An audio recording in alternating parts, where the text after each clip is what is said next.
आणि मी सुद्धा तिच्याच एवढं शिक्षण घेईन आणि तिच्याच प्रमाणे मी करेन. किंवा एखादा यूट्यूबर आहे, तो काय करतो तर तो त्याच्या स्वतःच्या घरातले जे ब्लॉग्स असतात ते ब्लॉग शूट करतो आणि मग तुम्हाला काय वाटतं की अरे वा, याने तर याला मेहनत काय आहे, याच्या मागे मेहनत काहीच नाही आहे. हा फक्त काय करतो तर त्याचे ब्लॉग शूट करतो, त्यानंतर त्याचे वेगवेगळ्या प्रकारचे फोटोग्राफी असेल.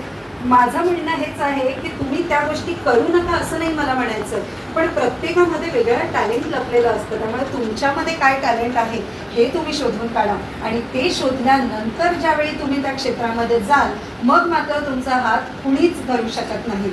त्या शब्दांच्या रोकटोकीमुळे मला कळलं की नाही, आपण शब्द इथे इथे असे असे चांगले उच्चारले गेले पाहिजेत आणि मी ते उच्चारताना हळूहळू मी त्याची प्रॅक्टिस करायला लागली. प्रॅक्टिस करीत असताना मला बोलायची सवय लागली.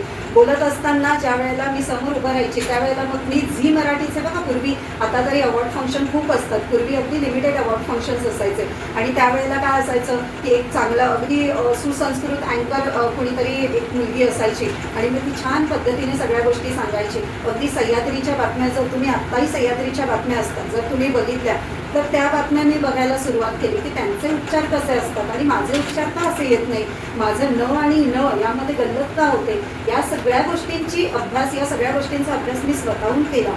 करायला आवडतात मला, वेगवेगळ्या लोकांना भेटायला आवडतं, मला त्यांच्याशी बोलायला आवडतं आणि हे सगळं करण्यासाठी मी काय करते, वेगवेगळे कार्यक्रम, जसं मी आता मगाशी म्हणाली की रवींद्र चव्हाण यांचं ती जी प्रतिष्ठान आहे, सो संकल्प प्रतिष्ठानचे प्रत्येक कार्यक्रम हे मी वेगवेगळे कार्यक्रम असतात त्यांचे ते कार्यक्रम मी करत असते.